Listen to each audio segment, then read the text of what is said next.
e advogado na área empresarial.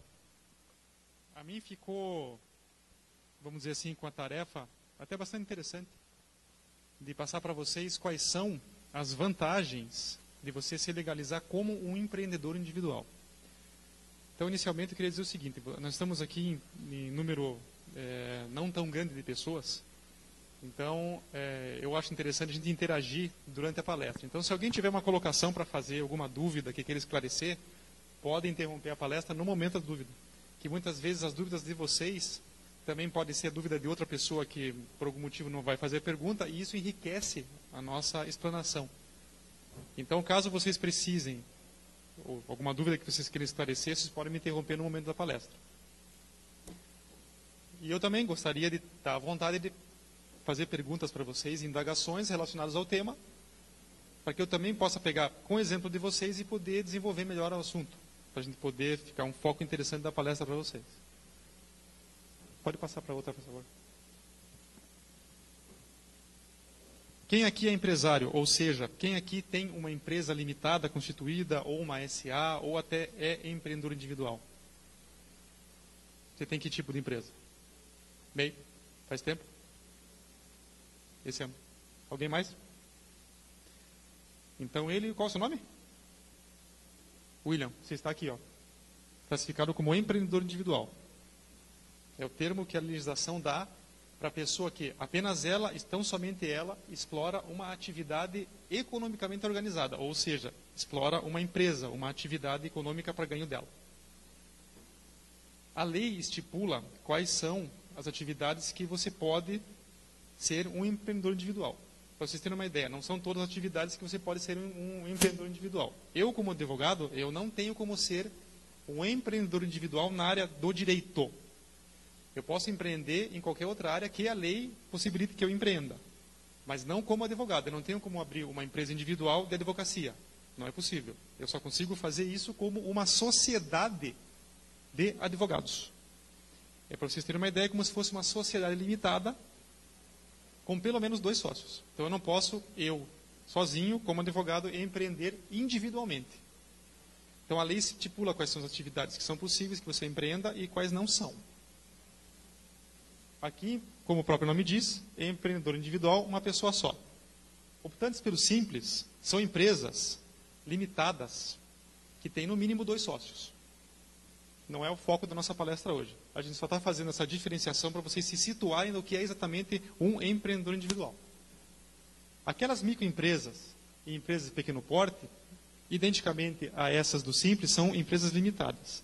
A diferença é que ali em cima, nas microempresas e empresas de pequeno porte, o faturamento anual é um pouco maior do que, por exemplo, um empreendedor individual. E lá em cima, empresas em geral, são empresas que faturam um valor bastante alto anualmente. Só para vocês terem uma ideia. Hoje o microempresário, ele é considerado como tal se ele faturar até R$240 mil por ano. Ele é considerado um microempresário. Um pequeno empresário é considerado se ele faturar de 240 mil até 2.400.000 ano. Esse é considerado como empresa de pequeno porte. Aquelas empresas em geral ali, é aquele empresário que extrapola os 2.400.000 ano. Então, legalmente há diferenciação, porque a incidência de impostos é diferente. O empreendedor, esse aqui que está aqui na cadeia embaixo, não vai pagar o mesmo valor de impostos do que aquele que está lá em cima. Então, é por isso que a lei faz diferenciação para o regime tributário de cada um daqueles empresários ali. Mas todos aqui são empresários, ou seja, são proprietários de empresa. Pode mudar aqui, por favor. Quais são as condições para você ser um empreendedor individual? Essa primeira colocação ali, é interessante se fazer um parênteses. Para você receber R$36 mil por ano, é para que você não tenha uma carga tributária maior do que a lei estipula para o empreendedor individual. Claro que você pode ser um empreendedor individual faturando 200 mil por ano. É possível. Só que daí não vai valer a pena para vocês em razão da carga tributária que vocês vão ter em função disso. Se você faturar 200 mil ano, é melhor que você seja um microempresário, ou seja, tenha uma sociedade limitada com pelo menos mais um sócio, você e mais um. Então, para valer a pena, falando na questão tributária, e por isso que nós estamos falando das vantagens de você ser um empreendedor individual, você deve faturar apenas, então, somente R$36 mil por ano. Não são R$3.000 por mês, como dizem. Você pode faturar 36 mil por ano.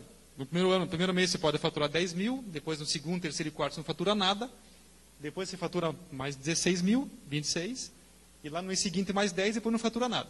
Você tem que faturar 36 mil por ano, e não 3 mil por mês, como eu já vi várias pessoas falando e perguntando. Pensem o seguinte, 36 mil por ano. Eu faturei isso, e eu tenho uma atividade que se enquadra como empresário individual na lei, vale a pena para mim ser um empreendedor individual. Porque daí eu vou pagar uma carga tributária bastante baixa. Se eu faturar mais do que isso, e for um valor muito maior, não vale a pena ser empreendedor individual. Vale a pena faturando aquele valor ali. Segunda questão ali, ser optante do simples. Você automaticamente opta pelo simples se você for um empreendedor individual que fature os 36 mil ano. Automaticamente você está no regime tributário do simples. Você sai desse regime. Para quem não sabe, esse regime do simples é o sistema simples de tributação. Por que dizem que é simples? Porque é uma tributação fácil de se calcular e também simples para se pagar. E o valor para o empreendedor individual é baixo, se faturar até 36 mil por ano. Se você faturar mais do que isso, você se desenquadra do simples. E daí você acaba pagando tributos mais pesados e não tão simples de serem calculados. Então é por isso que a lei, o legislador, resolveu chamar esse regime tributário vantajoso de simples nacional. Além disso, não ter filiais. Você, como empreendedor individual, você tem a tua sede, onde você explora a tua atividade empresarial. É só aquela. Você não pode ter outra filial. Por exemplo, eu tenho uma sede na minha casa e tenho outra sede na casa do meu irmão. Não é possível. Você só pode ser empresário individual ou empreendedor individual tendo uma sede só. Não é possível ter filial. Além disso, você não pode ser sócio ou administrador de outra empresa. Ou seja, você é empreendedor individual. Você não pode ser sócio de uma limitada, por exemplo. E nem ser sócio de uma SA. Você não pode. Você tem só aquela atividade como empresário individual e somente aquela. Mais nenhuma. O administrador de outra empresa. A questão é a seguinte. Muitas empresas limitadas e até SAs, eles têm administradores internos que não são sócios. Isso é a legislação do Código Civil agora, que entrou em vigor em 2003. Ela possibilita que o sócio de uma limitada tenha um administrador da empresa que não seja sócio. Anteriormente, a lei não era possível. O sócio era o administrador, obrigatoriamente. Isso na lei anterior. Agora, com a lei nova, é possível que haja sócios de uma sociedade. Por exemplo, 3 irmãos são sócios de uma sociedade. Só que nenhum deles é administrador. Eles têm outras formações. E nenhum deles quer administrar a empresa. Eles podem contratar uma quarta pessoa e colocar essa pessoa como administradora da empresa deles. Mas essa pessoa não será sócia deles. Então, se vocês forem sócios de alguma limitada ou SA, ou algum outro tipo societário, ou administradores, mesmo que não sócios, vocês não podem ter uma empresa individual. A empresa individual é um regime especificamente único para ela. Não é possível você ter outra, porque senão você teria a vantagem de poder explorar uma atividade e ter outra como sócio. Então, não é possível. A legislação veda isso. Essa resolução CGN aqui são exatamente as atividades que a legislação permite que você tenha uma empresa individual. Então, para quem tem dúvida, será que a que eu estou pensando, manicure, eu posso ser uma empresa individual? Eu digo para vocês que pode, porque isso eu sei, mas são muitas atividades e eu não vou saber de cabeça todas. Qualquer dúvida que vocês tenham, assim, será que a minha é possível que eu seja um empreendedor individual? É só consultar essa resolução e se constar ali é possível. A manicure é possível? É. A cabeleireira é possível? É. A costureira? É. A empregada doméstica? É. Todas essas são possíveis. Depois a gente vai ver qual é a questão tributária envolvendo e por que é vantajoso para uma cabeleireira, por exemplo, que não é contratada pela CLT, isso fica bem claro, e qualquer outra atividade exercida que não seja contratada pela CLT, a gente vai ver depois o porquê que é importante para ela que ela seja uma empresária individual. Além disso, você como empresário individual só pode ter um empregado. Você não pode ter mais do que um. Então, tem muitas pessoas que nos procuram com indagações do seguinte sentido. Eu sou uma costureira, mas eu tenho 3 moças que me auxiliam na costura. Eu posso contratá-las como empregadas, registrando a carteira delas? Pode contratar apenas uma. As outras 2 você não vai poder contratar como funcionário. Aliás, você não vai poder ter as outras 2 nem trabalhando para você. Porque senão você pode se desenquadrar do Simples Nacional que a gente viu ali e ter toda a carga tributária e penal que eu digo, de multas pelo desenquadramento. Então você só pode ter um empregado, no máximo, registrado. E o salário dele vai ser no mínimo o salário mínimo ou o piso da categoria se for maior do que o salário. Já me perguntaram assim, mas o empregado que eu contratar como empreendedor individual, eu vou ter que pagar alguma coisa diferente? Não, é um funcionário normal. Se você tem uma limitada e contrata um funcionário, o regime que ele vai receber, férias, 13º, INSS, FGTS, é idêntico àquele funcionário que você vai ter como MEI, como microempreendedor nacional, individual. Aliás, eu vou começar a falar MEI. Quando eu falar MEI, eu estou falando do microempreendedor individual. Então, no caso aqui, o MEI que contratar um funcionário vai pagar os mesmos encargos trabalhistas que uma sociedade grande como a Coca-Cola, por exemplo. Se a Coca contrata uma pessoa, ela vai pagar os mesmos direitos que você vai pagar. Não vai haver diferença nenhuma. Pode mudar. Agora a questão tributária que a gente comentou lá. Imagine o seguinte, aqui esses valores, e tudo que nós vamos falar aqui nesse slide é referente a quem receber até R$36 mil por ano, faturamento bruto, como microempreendedor individual. Então, qual é a primeira vantagem que ele tem? Mensalmente, ele vai pagar o valor de R$ 56,10. Esse valor, imagino que tenha aumentado agora com o valor do salário mínimo. Calculem na cabeça de vocês 11%. Aliás, quem tem calculador aí? Se puder fazer um cálculo para mim, 11% sobre 545. Alguém tem calculadora ou não? Dá 56,10? É? Não, esse aqui, se não me engano, é pelo 510. 59,30? Então, imagine o seguinte, INSS 59,30. O cálculo é 11% sobre o salário mínimo. Ele vai pagar de INSS por mês. Mas esse mês eu faturei 30 mil. Vai pagar 59,30 de INSS. Não faturei nada esse mês. Foi complicado, nesse mês minha atividade não tem procura, eu realmente não faturei nada. Vai pagar 59,30. Então, sempre, mensalmente, você vai pagar R$ 59,30 de INSS. Independentemente de quanto você faturar, ou até se você não faturar nada. Quando você optar pela atividade do microempreendedor, você vai ter que colocar se é uma prestação de serviço ou se é uma venda de produto. Se você optar, por exemplo da costureira, ela presta serviço de costura, ok? Ela vai pagar R$ 59,30 de INSS por mês, mais R$ 5,00 de ISS. Mas eu vou vender. Tem uma pessoa que me procurou, que era como se fosse aquelas pessoas que vendem cachorro-quente, né? Eu vou vender cachorro-quente na praia. Muito bem, você vai pagar R$ 59,30 de INSS, mais R$ 1 de ICMS, totalizando R$ 60,30. Mas por que o ISS é 5 e o ICMS é 1? Eu respondo essa pergunta perguntando o seguinte: vocês se lembram para quem que vocês votaram para deputado federal na última eleição? Não essa que houve agora, a anterior, que essa lei é anterior. Alguém lembra? Para senador. Lembra quem votou? É para ele que vocês têm que perguntar por que tem diferença de ISS para ICMS. Por que não é o mesmo valor? É R$1 para os dois. Ou então é 5 para os dois, ou 3 para os dois. Por quê? O legislador tem que explicar isso de uma forma que convença. Para mim não convenceu a explicação que eles deram. Aliás, não deram explicação nenhuma, na verdade. Na verdade, o ISS é um tributo municipal e o ICMS é um tributo estadual. Mas você, como microempreendedor individual, você vai optar por um ou por outro, ou pelos dois. Tem gente que faz serviço e faz venda de produto. Nesse caso, ele paga somado. R$ 59,30 mais 5, mais 1 por mês de imposto. Se ele optar só pelo ISS, por exemplo, é R$ 59,30 mais 5. Se ele opta pelo ICMS, para o produto que ele venda, R$ 59,30 mais 1. Optei pelos dois, muito bem. R$ 59,30 mais 1 mais 5. Esse é o máximo que ele vai pagar por mês de tributo, caso ele não passe dos R$ 36 mil por ano. Aqui a questão interessante é a seguinte: muita gente tem dúvida na questão de como pagar o imposto, né? Então, o pagamento é gerado via carnê.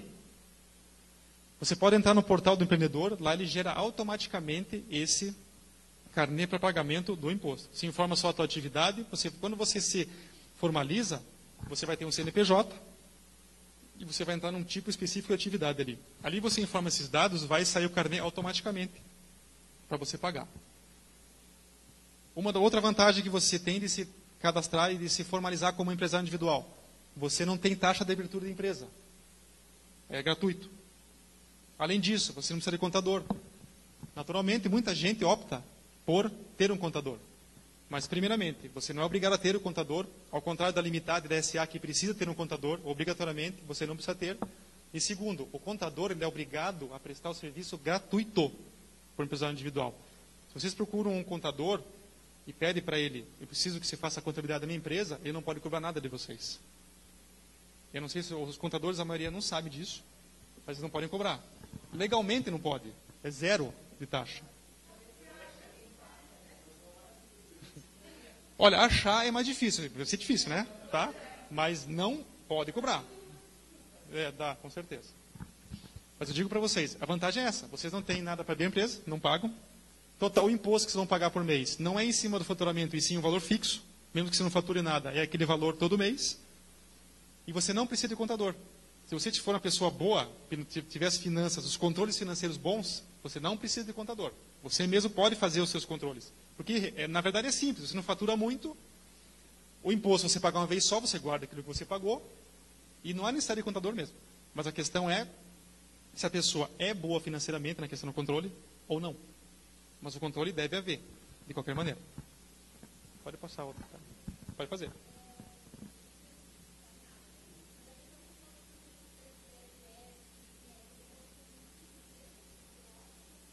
Exatamente. Tipo de atividade que você vai escolher. Se você, por exemplo, vai ser manicure, um exemplo. Você vai prestar serviço. Aí eu vou ter o ISS. Prestação de serviço e produto, quando você vende um produto, é ICMS. Na hora que você se formaliza, você já sai sabendo, pelo que você, a atividade que você quer exercer, você sabe se vai pagar o ISS ou o ICMS além do INSS. Por que o INSS é importante pagar? Vai pensar, não, mas vou me aposentar. Se você não abrir a microempresa individual, não, eu vou trabalhar como autônomo. Se você quiser se aposentar, como de receber o INSS, tem que pagar no mínimo 20% sobre o salário mínimo, que eu acho que dá R$109. Fazer o cálculo é 109.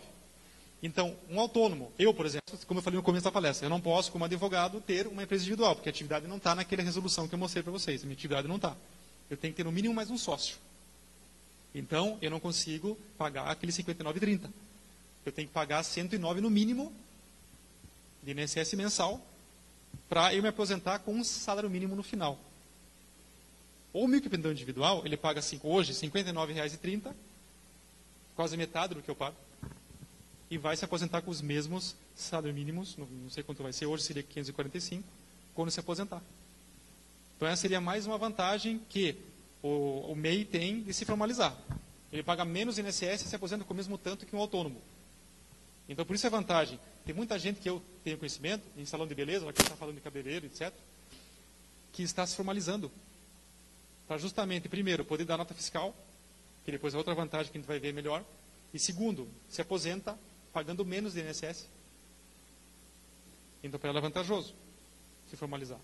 Outra vantagem que também você tem se formalizando é que você, quando você se formaliza, você tem o CNPJ, a sede e tal, você pode gerar um bloco de nota fiscal que você pode emitir. A maioria das empresas, se não todas hoje, estão exigindo nota fiscal para quando você presta um serviço ou vende um produto. Exige nota fiscal. Isso porque, primeiro, dependendo do regime tributário dele, ele consegue abater com essa nota no imposto que ele paga. E segundo, a nota fiscal eletrônica, que já está em vigor por aí, não para todas as atividades, mas futuramente vai ser para todas, é vantajoso para ele emitir a nota também. Ele vai precisar da nota fiscal eletrônica. Então, tem muita gente que não consegue prestar serviço porque não tem nota. Você pode ser até um bom profissional na área que você atua, mas a empresa que quer te contratar, ela exige nota. E você não tem, porque você não está formalizado. Então você perde a chance do trabalho porque você não tem nota fiscal. Outra pessoa que pode não ser tão boa quanto você na área, mas tem nota fiscal, por ser um MEI, fornece a nota, ele ganha o serviço de você por essa questão tributária mesmo, uma questão formal. Então essa é mais uma vantagem de você se formalizar como MEI. Além de pagar menos INSS e além de ter zero de taxa de abertura de empresa. Ó, aqui já está mudado, o valor está correto do 545, só na planilha anterior estava errado. Mas qual é o custo que ele tem com o empregado? Lembra que a gente falou no começo ali? Eu vou ter o custo diferenciado com o empregado? Não, você não vai ter custo diferenciado. Você vai ter o mesmo custo que uma empresa maior. Então vamos supor que o teu empregado ganha, o piso dele seja R$ 545 por mês. Você vai pagar previdência patronal 16,35, FGTS 8%, 43,60, total mensal, com o salário naturalmente, 604,95. Caso você queira ter um empregado, inclusive é o máximo que você pode ter, só um registrado. Aliás, você não pode ter empregado sem registro, né? Porque você vai dizer assim, não, mas então eu vou contratar um monte de gente sem registro. Pois é, você está fraudando a lei do Simples, está fraudando a lei trabalhista, pode sofrer um processo tributário e pode sofrer um processo trabalhista pelo Ministério Público do Trabalho. Aliás, teve um tempo que você não anotar a carteira de identidade de trabalho do empregado é crime. Claro que é difícil o Ministério Público do Trabalho mover uma ação criminal porque você não registrou teu funcionário que é informal. É difícil, porque daí, se fosse para ele ir atrás e fiscalizar, ia ter um monte de ação penal. Mas isso, por um tempo, foi crime.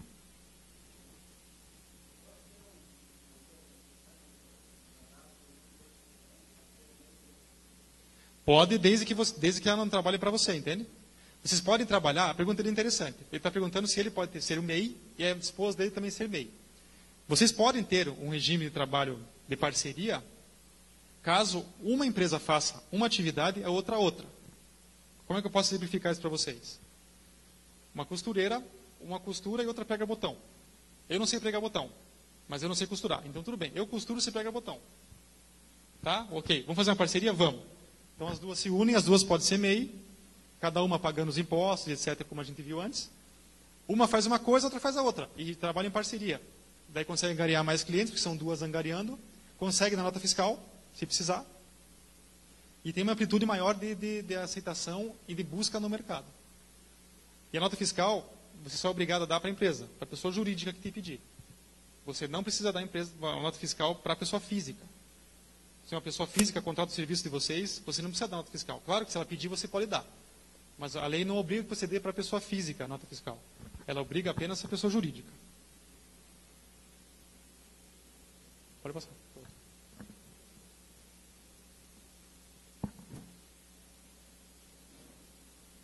Ali, como a gente falou antes, é o portal do empreendedor. Então você pode acessar, não só para emitir a guia que vocês precisam pagar, mas também para vocês terem um controle e uma ideia. Esse portal do empreendedor é bastante interessante. Vocês conseguem vislumbrar mais coisas nessa área envolvendo o empreendedor individual e também conseguem gerar aquelas guias que a gente falou antes. Agora, eu acho interessante sempre passar a experiência que a gente tem de empreendedores individuais que nos procuram, né? Então, muitas vezes, as pessoas que não têm, assim, não chegaram a ver aquela resolução, tem várias atividades que você não consegue se enquadrar, como é o meu caso, né? Então, muitas pessoas perguntam se eles conseguem se enquadrar com uma atividade X que não é a atividade que ela tem. Se enquadrar na resolução, você não se enquadra. Só que elas têm dificuldade de entender do porquê que a atividade que elas exercem não pode se enquadrar na resolução. Eu sou consultor civil. Eu não tenho ninguém que eu conheço, eu sou engenheiro e quero ter a minha empresa de construção civil como MEI. Eu não quero ter um sócio. Você não pode, a atividade não se enquadra. Aí eu mesmo chego e falo, eu também sou advogado, eu não posso ter. Daí me perguntam, por que não? Aí eu pergunto para ele, para quem você votou, sempre aquela história. São leis que são criadas. Muitas vezes as pessoas têm dificuldade de entender por que a lei beneficia algumas pessoas e não beneficia outras. Então, a resposta é simples. Quando as leis são criadas, algumas das vezes elas são copiadas de outros países. Então, quando você faz uma cópia de alguma coisa, você tem que se preocupar e se atentar para adequar ela para a tua realidade. Então, muitas vezes a lei vem daquele jeito e exclui algumas atividades. Por exemplo, a vantagem de você ser um microempreendedor individual. Por que é que eu não posso, como atividade que eu exerço, advogado, não posso me enquadrar? Porque você é advogado, né? Então, certamente você não vai faturar 36 mil por ano. Sim, mas e se eu faturar? Porque pode ser que eu não queira trabalhar muito, vamos dizer. Ou não queira ter um faturamento muito alto. Eu posso me enquadrar como 36 mil. Ou até outra forma.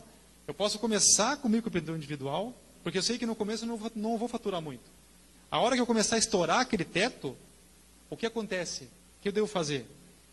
A orientação é a seguinte, você sente que você vai estourar. Você tem que ser um MEI, se você souber que no começo, você não vai estourar aqueles 36 mil por ano.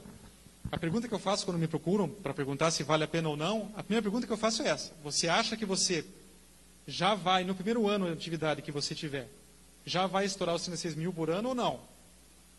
Ele diz, com certeza não vou estourar. Então, se a tua atividade estiver naquela resolução que a gente viu, é interessante que se formalize. Ah, mas se daqui a 2, 3 anos eu estourar, porque a minha ideia é crescer, é me expandir e tal. Muito bem. Quando você sentir que você vai estourar os 36 mil por ano,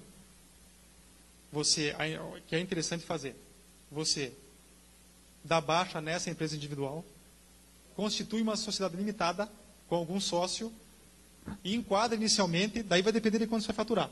Mas se você for faturar 36 mil por ano, não é interessante ser um empreendedor individual. Quando você sente que já tem uma empresa individual e vai estourar, é interessante dar baixa na empresa e construir uma limitada com sócio. Aí você tem um leque maior para você poder pagar um tributo mais interessante. Mas não é tão interessante quanto esse aqui. É só o regime simples, você paga menos dependendo da situação. Dependendo da situação também não. Mas você como MEI certamente não é interessante.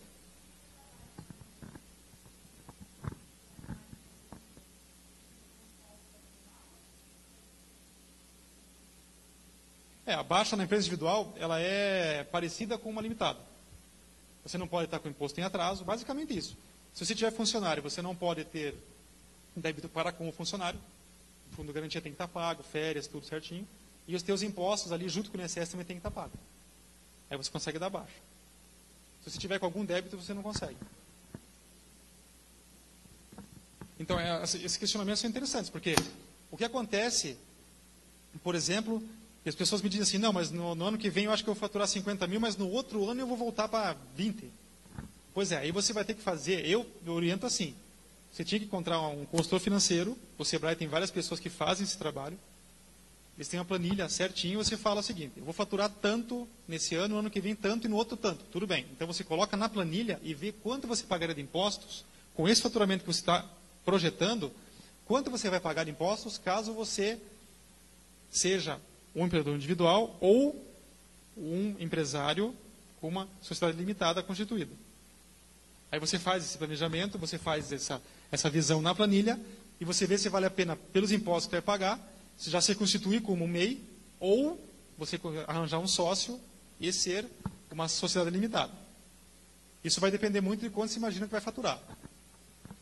Mas o MEI é mais para pessoas que sabem que não vão faturar mais que 36 mil por ano. São atividades assim que a pessoa exerce, mas que sabe que não vai faturar aquilo, mais do que aquilo. Senão, para ela, não vale a pena ser um MEI. Pode passar, por favor.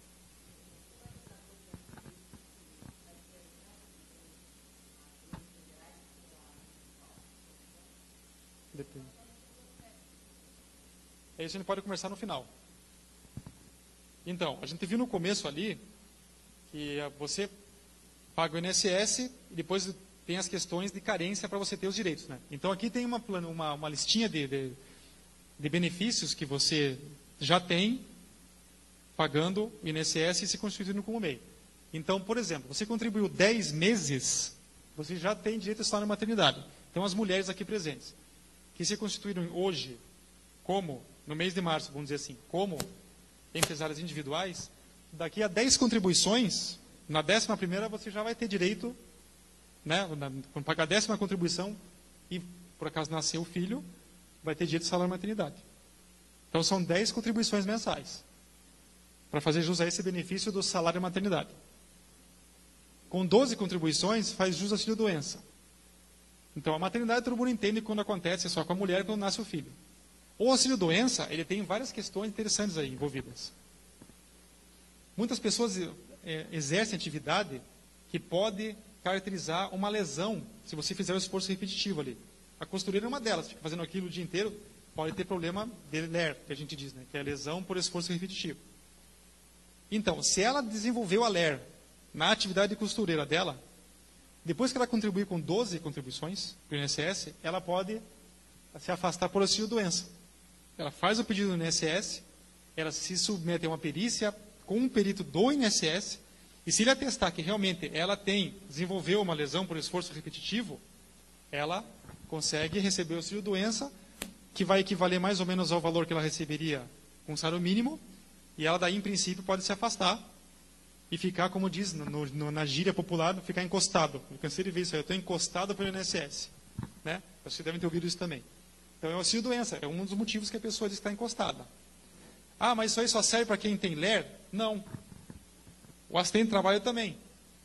Vamos dizer que vocês tenham uma empresa individual e vocês vão levar uma entrega de um produto que vocês fabricam, que vocês produzem, e nessa ida vocês se acidentam. Vocês estão indo para entregar o produto e se acidentam de carro.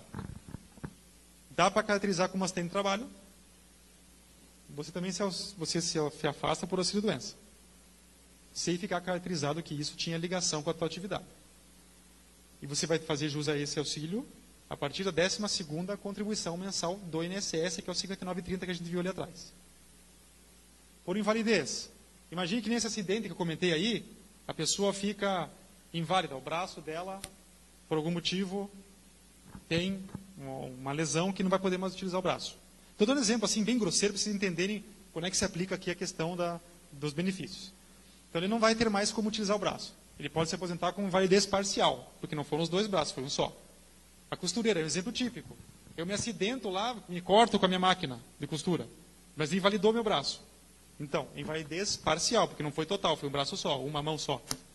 Então, ele faz jus à aposentadoria por invalidez, essa costureira, caso ela tenha 12 contribuições.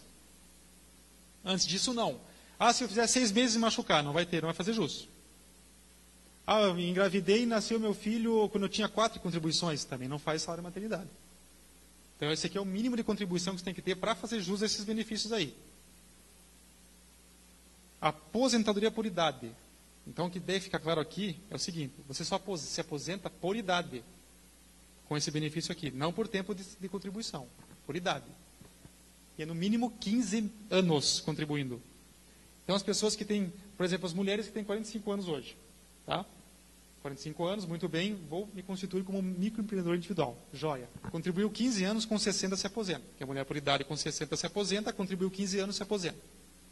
O homem tem 50, vou me constituir como microempreendedor individual. Muito bem. Contribui 15 anos, 65 me aposento. Ah, eu tenho 30 anos, daqui a 15 anos me aposento? Não. Eu tenho 35, me aposento daqui a 15? Também não. Você vai se aposentar com 65, homem, e 60, mulher, e com o mínimo de contribuição de 15 anos para os dois. Os dois contribuem no mínimo 15 anos. E o pessoal pode pensar, não, eu vou me aposentar por tempo de contribuição. Não, não vai. É por idade só. E tem que ter contribuição de 15 anos. Ah, mas quando eu tiver 65, eu vou ter que contribuir nos 5 anos. Muito bem, você tem que contribuir mais 10. E se aposenta com 75.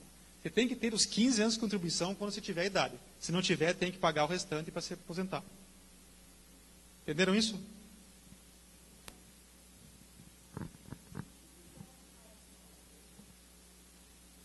Me explique melhor a pergunta.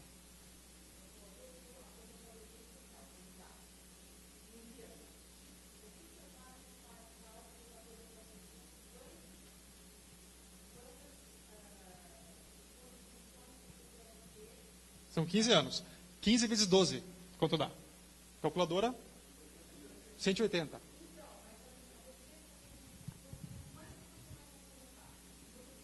Entendi. Entendi a pergunta. É só com o salário mínimo. Sim, você não pode, eu vou contribuir. Não importa. Você vai pagar. Se você pagar R$200 por mês, você vai se aposentar com um salário mínimo. Não, a lei, você nem pode pagar 200 na verdade, porque a lei diz que você vai pagar 11% do mínimo. Você não pode pagar, eu vou pagar 15%. Não, não dá. É 11, você vai só receber o mínimo, você não vai receber mais do que isso. Tá? Se você quiser se aposentar com mais, aí tem que pegar aquele regime do autônomo lá que nós falamos. Aí eu pego o salário mínimo e pago lá 30%, 40% do salário mínimo. Né? Para me aposentar com mais do que o salário mínimo. Mas daí tem que ser como autônomo. Como MEI você não se aposenta demais com o mínimo. O MEI é só com o mínimo, hoje R$ 59,30, né? E você tem que pagar esse mínimo e se aposenta com o salário mínimo da época que você se aposentar. Como autônomo, não. Autônomo você pode pagar mais. Tem o teto, existe o teto. Mas daí essa questão de teto é mais complicada, porque a gente está vendo aí muitas questões, não sei se alguém aqui se aposenta ou tem alguém que se aposentou, mas essa questão de teto é complicada, porque muitas vezes a pessoa diz assim, eu quando me aposentei eu pagava sobre o teto, e hoje estou recebendo menos, eu recebia 5 salários e hoje estou recebendo 3. Eu recebia 7 e hoje estou recebendo 4. Então é complicada essa questão de cálculo perante o INSS, eles têm um tipo de cálculo lá que muitas vezes são contestados pela justiça, na justiça, às vezes o contribuinte, o aposentado ou pensionista, tem razão na reivindicação dele, às vezes não tem. Então, é sempre uma questão individual para você analisar caso a caso. Então, não é porque ele se aposentou com 5 e hoje ganha 3 que ele teria que ganhar 5. Isso que tem que ficar claro. Isso depende caso a caso, não é objeto da palestra, se quiserem conversar comigo depois sobre isso, mas isso sempre vai depender de caso a caso.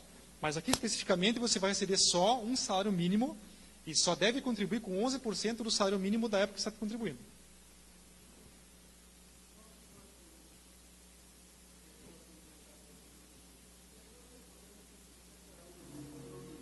Mulher. Mulher. Sim.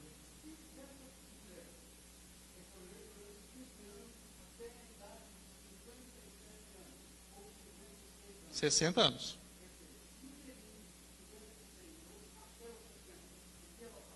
Contribui e perde. Se ela não contribuir, não está coberta. Não está coberta. Ela tem que sempre. Sabe por que ela não está coberta? Porque se você for pensar assim, eu tenho 20 anos, 21, e vou fazer minha sociedade, minha empresa. Tá? Ok. Eu vou contribuir até 36, vou não contribuir mais. Tá. Você vai estar irregular perante o fisco. E por isso não é possível que você faça contribuição assim. Você vai ter que contribuir sempre. Senão você não consegue fazer jus à aposentadoria do MEI.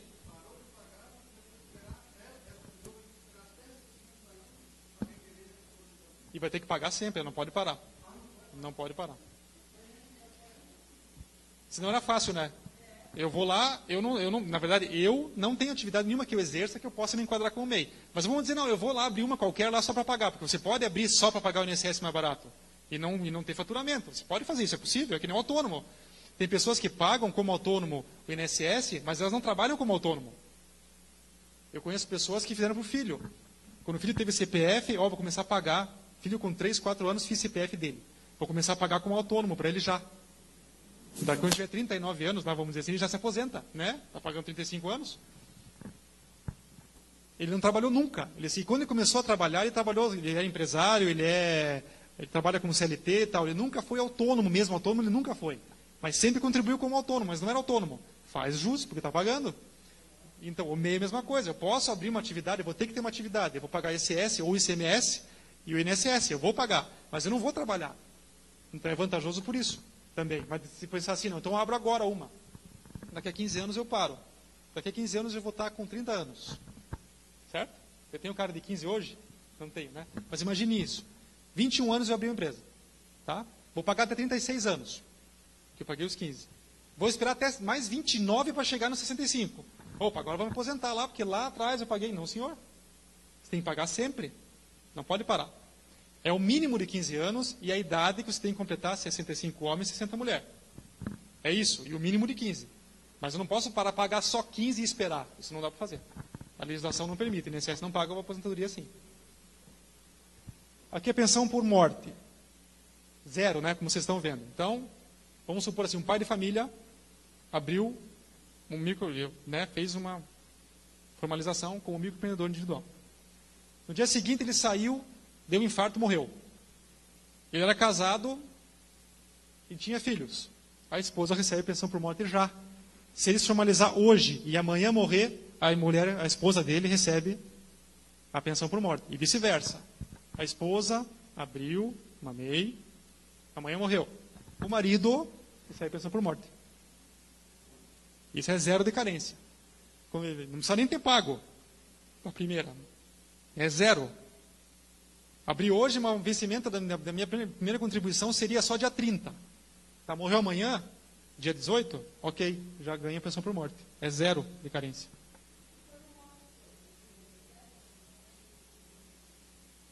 Sim, se tiver, veja, se eles estiverem enquadrados como pensionistas pela legislação do INSS, recebe, mas vai depender daí também de cada questão, de cada caso.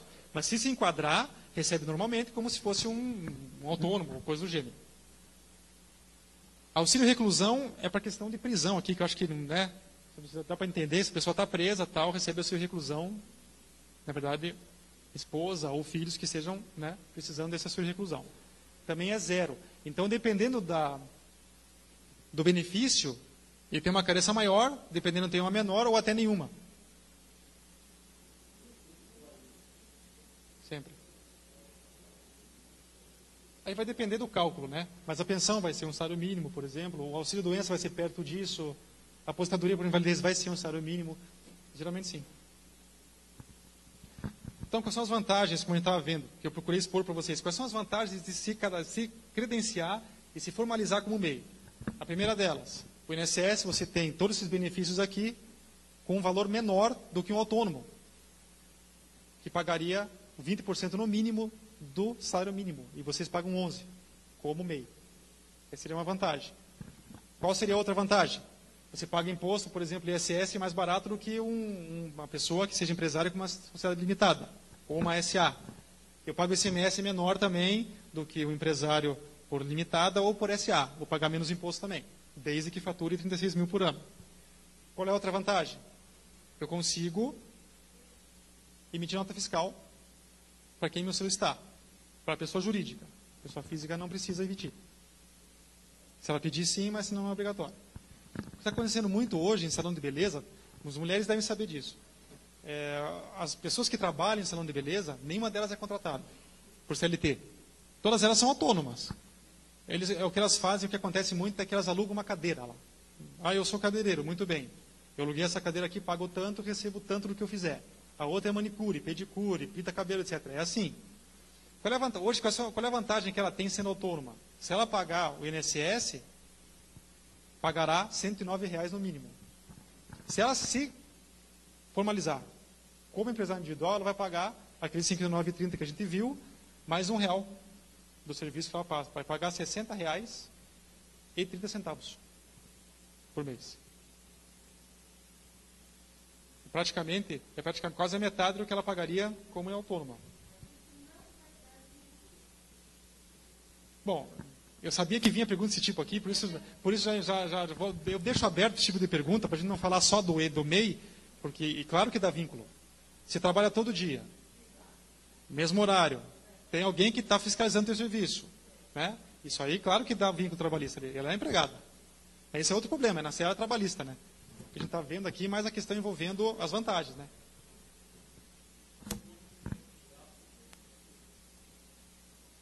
Ou seja, isso é uma pergunta real tua ou você está só fazendo hipótese? Ou qual atividade que você quer exercer? Você pode fazer isso. O que você deve fazer? Você vai naquela resolução que a gente viu lá antes. Você estava aqui no começo também? Tem a resolução 58. Você vai lá nessa resolução e ali tem as atividades as quais é possível você abrir uma microempresa individual. Se você tiver enquadrado o que você está pensando em fazer, tiver nessa lista, você pode se cadastrar como microempreendedor individual.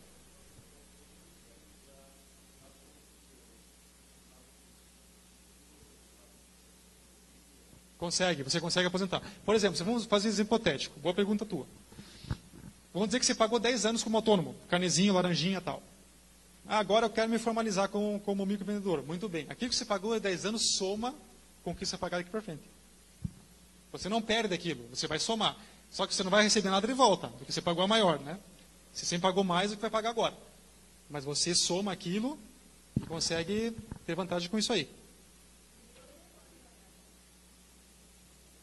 Não adianta pagar os dois juntos, porque você vai se aposentar só com um salário mínimo, né? Ou como autônomo, ou como MEI. Você não vai se aposentar, não, como autônomo, eu ganhar um salário MEI mais um. Não. Tem que optar por um deles.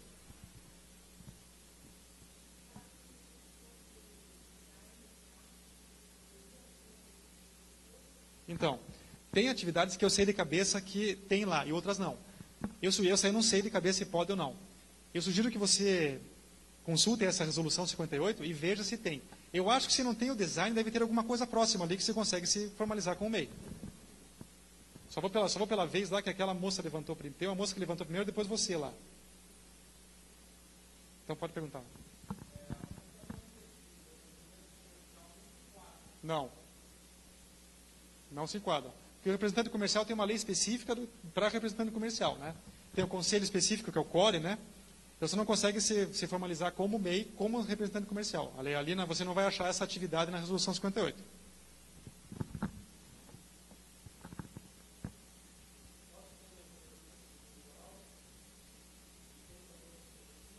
Não.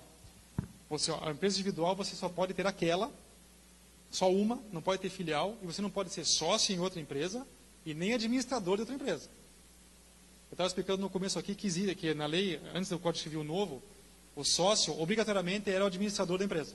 Isso até 2003. A partir de 2003, o sócio pode ser administrador ou ele pode contratar uma pessoa para ser administradora, que não seja sócia. Então, se você é sócio de alguma limitada ou uma SA, ou administrador sem ser sócio de uma limitada ou uma SA, você não pode ter uma MEI. Tá? Só pode ter a MEI ou a limitada, as duas você não pode ter. Como autônomo, sim.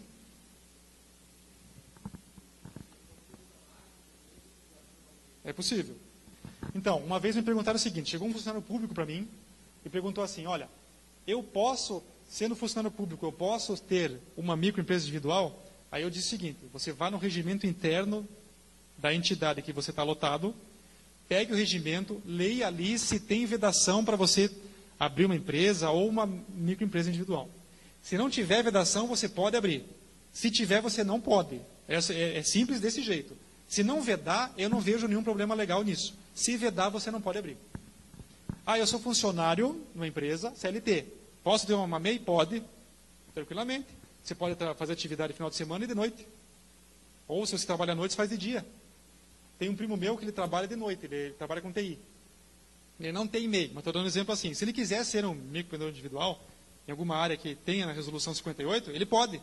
Ele pode trabalhar de dia na atividade dele e à noite ele trabalha com TI, sem problema nenhum.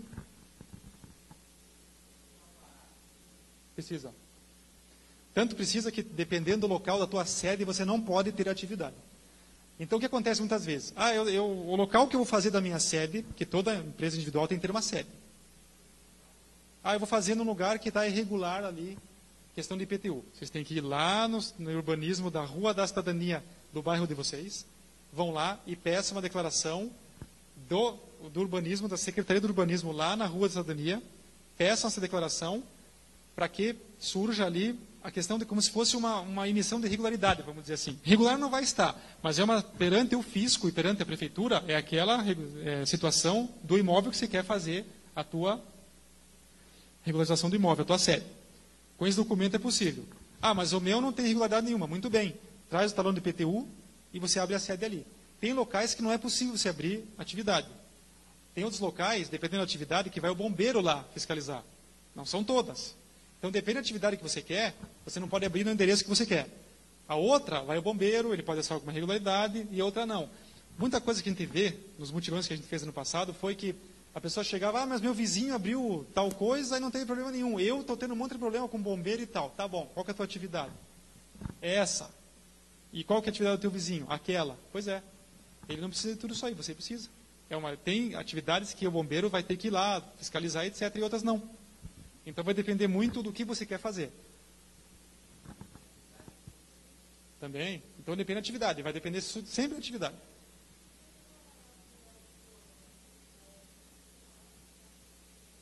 Sim. O alvará de autônomo, ela perguntou o seguinte, se eu já sou autônomo e tenho um alvará de autônomo, eu preciso ter um alvará para o MEI? Precisa. São coisas distintas. Tanto é que autônomo, ele não é considerado, ele não é empresário. O autônomo não é empresário, ele é autônomo. E o MEI, ele é empresário. Tem várias diferenças, diversas questões legais aí, que também tem outras vantagens para o MEI que não tem para o autônomo. Por exemplo, minha empresa está indo mal, eu quero pedir falência. Você, como autônomo, não pode pedir falência. Mas como MEI, você pode. Isso é um exemplo não digo que isso seja uma vantagem. É que a lei da falência, hoje, ela dá umas vantagens para a pessoa que quer recuperar a empresa. E o autônomo não tem essa vantagem que a lei de falências dá para o empresário. Então, isso, vamos dizer que seria uma vantagem, entre aspas, aí.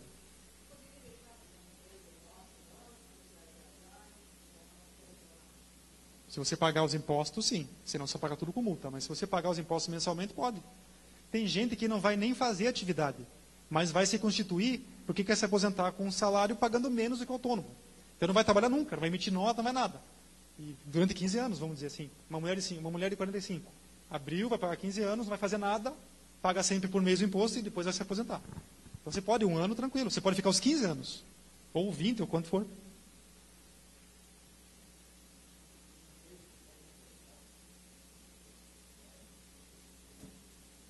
Mas quem quer importar ou exportar como MEI, eu sugiro que faça realmente um planejamento aí, questão de comércio exterior e questão financeira.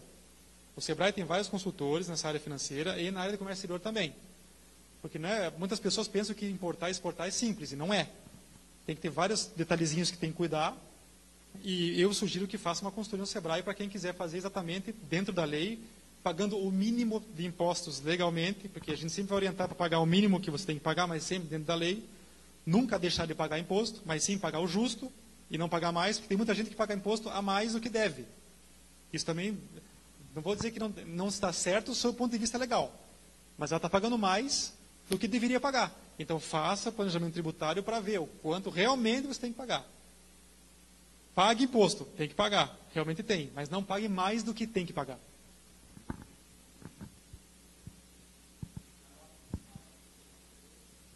Não. O que acontece é o seguinte, a prefeitura vai emitir uma declaração, um documento, dizendo que você pode emitir uma nota fiscal. Porque a nota fiscal você tem que ter um documento emitido, que você pode emitir bloco de nota, senão qualquer um emitir bloco de nota ia passando nota regularmente aí. Então você chega numa gráfica, faz o bloco do jeito que você quiser. Normalmente. Bloco de nota, tranquilo. Exatamente. Exatamente. Mas você daí tem que ter essa autorização para fazer o bloco de nota, né? Não pode emitir nota sem autorização, nem bloco.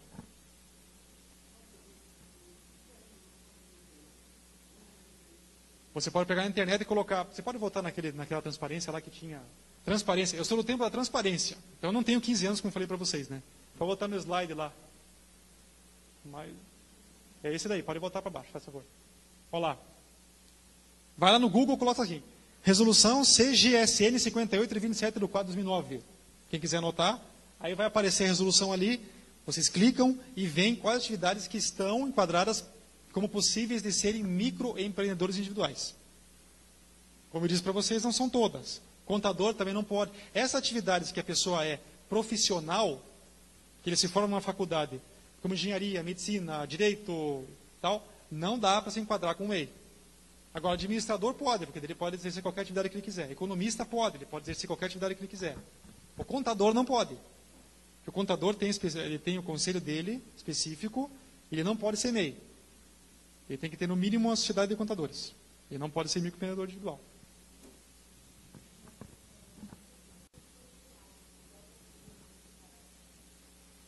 Você é produtor rural com empresa constituída ou sem? Pode. Porque hoje o empresário rural é assim. A pessoa que é considerada empresário rural é aquele que exerce atividade rural e tem o registro da empresa dele na junta comercial. Esse é empresário rural. Se ele não tem registro, é como se fosse um autônomo rural. Aí ele pode ter uma MEI. Se ele é empresário rural, não pode. Porque ele tem uma sociedade limitada ou outro tipo societário registrado na junta comercial. Daí ele não pode ter uma MEI. Agora, se ele não tiver empresa nenhuma, nem como administrador, nada, ele pode ser um MEI. Pode. A questão vai ser se no local da casa que você quer montar, é possível você ter aquela atividade. Se for possível, pode. Não. Não. Você pode ter só um, no máximo, se você quiser. Senão, você não precisa ter funcionário nenhum. Mas no máximo um.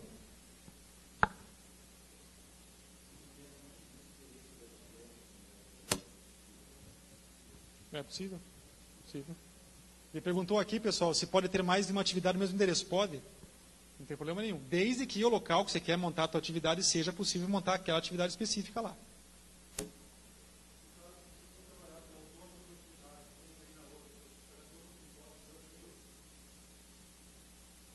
Vai. Você é autônomo com registro na prefeitura? Ou se diz autônomo porque tem muita gente... Então, paga.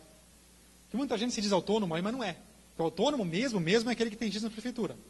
Aquele é autônomo, tem alvará, é autônomo. Esse é autônomo. Agora, eu sou autônomo. O que você faz? Eu conservo chuveiro. Eu sou autônomo. Você tem registro na prefeitura? Não, não tem registro. Você não é autônomo coisa nenhuma, né? Na verdade, existe um limbo, que a gente chama aí, legal, que ele não é nada. Ele não está nem como autônomo, nem como MEI, nem como não é registrado, não é empresário, nada, ele não é nada.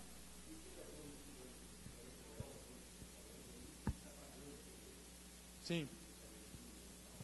Sim. Tem. Mas ele não é autônomo. Mas ele tem direito como autônomo. Que nem eu falei o exemplo da criança de 4 anos lá. Tem CPF e começa a pagar o INSS. Com 39 se aposenta. Mesmo sem fazer nada. Ou ficou lá, dos 4 aos 18 não trabalhou. 14 anos pagou como autônomo. Mas não era, porque era criança. O autônomo é R$109 no mínimo hoje.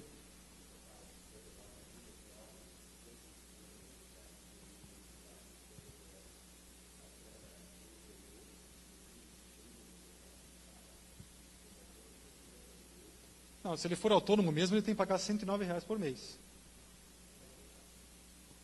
Teria que ver melhor isso, mas né, ele tem que pagar esse valor no mínimo.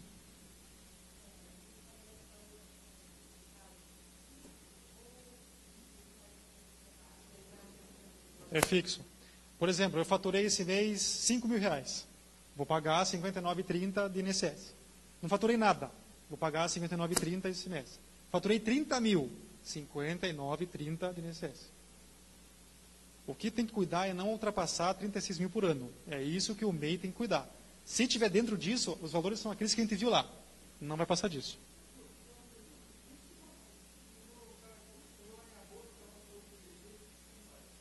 Olha, se você extrapolar, vamos dizer que em agosto, eu perguntei o seguinte. Em agosto eu já extrapolei 36 mil. Tá. Você primeiro vai pensar, ano que vem eu vou extrapolar de novo ou não? Eu vou extrapolar, daqui para frente minha empresa vai subir, muito bem. Final do ano você dá baixa nessa empresa individual, constitui uma sociedade limitada e começa a explorar a mesma atividade como uma limitada, que daí você vai poder explorar no valor que você quiser por ano. Vai pagar mais impostos, sim, inicialmente sim. Vai pagar mais impostos do que um MEI, mas se você ficar como MEI faturando muito, você paga mais impostos que uma limitada. É essa a questão. Quanto eu vou pagar? De cabeça eu não sei te dizer. Eu sei que tem um limite ali, de 36 mil até 41 mil mais ou menos, você paga um pouco mais do que está pagando, que não é muito mais. Passou de 41 mil, é um valor muito maior. Para quem quiser saber mesmo quanto paga, e não tiver nenhum calculista financeiro conhecido, eu sugiro que vocês vão no Sebrae fazer uma consultoria com um consultor financeiro lá. Que daí eles se dizem, olha, se você faturar 45 mil como MEI, você paga tanto de imposto. Se você faturar 50, paga tanto. Se faturar 38, paga tanto. Porque 36 para baixo são esses valores que eu passei para vocês. Fixo. Depois vai ter que fazer o cálculo com planilha. Daí eu não vou saber responder assim com propriedade.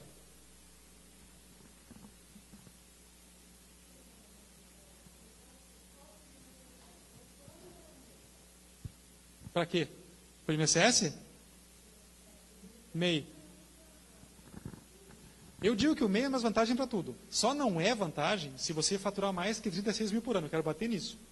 Se você nunca vai faturar mais que isso, não vou faturar mais do que isso. Então, é mais vantagem ser MEI. Sempre vai ser mais vantagem MEI. Sempre.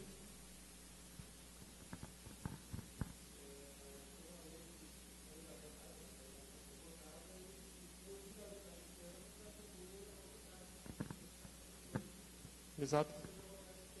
Sim, daí hoje é 36. Quero aumentar para 48 que você falou. Aquele que a gente viu antes lá da empresa de pequeno porte lá, hoje é 2.400.000 por ano. Tem uma lei que quer aumentar para 3.600.000 por ano. Mas são todas leis que ainda não foram votadas. São só projetos de lei. Então ainda não está valendo. Então o valor é 36 mil ano e o outro lá é 2.400.000 por ano. Ainda não tem alteração. Mas se alterar, ainda aumenta o patamar, né? Mas se você... O que vocês têm que pensar é o seguinte, se eu vou faturar até o limite, vale a pena ser microempreendedor individual. Vai valer sempre a pena, sempre. Se eu estourar o limite, não vai valer. Esse é o pensamento que você tem que ter. Tranquilo? O negócio é faturar 36 mil por ano. Para valer a pena ser MEI. É isso. E não é 3 mil por mês, isso eu quero deixar claro. É 36 por ano. É que a média daí dividida por 12 dá 3 mil por mês. Mas o faturamento anual é 36 mil ano, não é 3 por mês. Vai pagar imposto do mesmo jeito.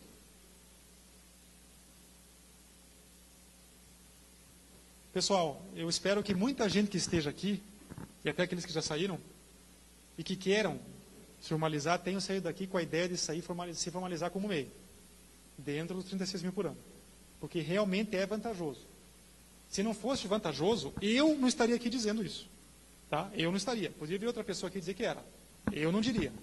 Mas atende-se o seguinte, limite 36 mil por ano é vantagem. Passou disso, não é. Essa é a minha concepção. Alguém tem alguma dúvida a mais?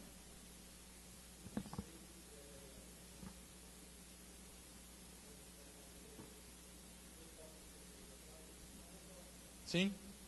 Você vai emitir a nota ali, você vai ter tudo controlado na nota. Por isso que ou você tem uma pessoa para controlar para você, ou você mesmo controla.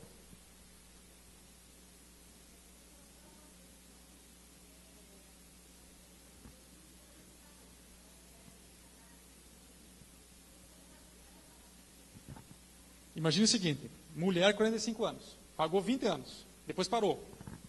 Aí vai ter que sentar, pegar a calculadora e calcular. O que vale a pena para mim? Pagar 15 anos, 59,30?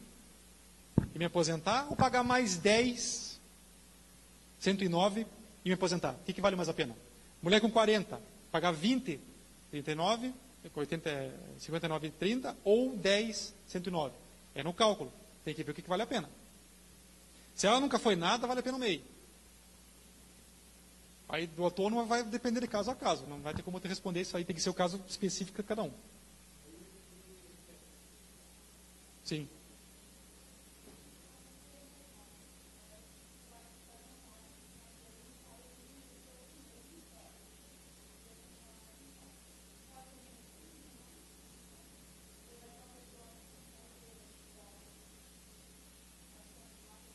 Não. A informação que ele tem é no site do Portal do Empreendedor, né? É ali só. Ele tem o controle dele, né? Como ele não tem obrigação de contador, não precisa ter essas obrigações todas contábeis que uma limitada tem, entendeu? Mas ele tem que ter o controle, senão ele não sabe quanto faturou, por exemplo. Aí está faturando 100 mil, acho que está faturando 36, daí já se enquadrou faz tempo, né?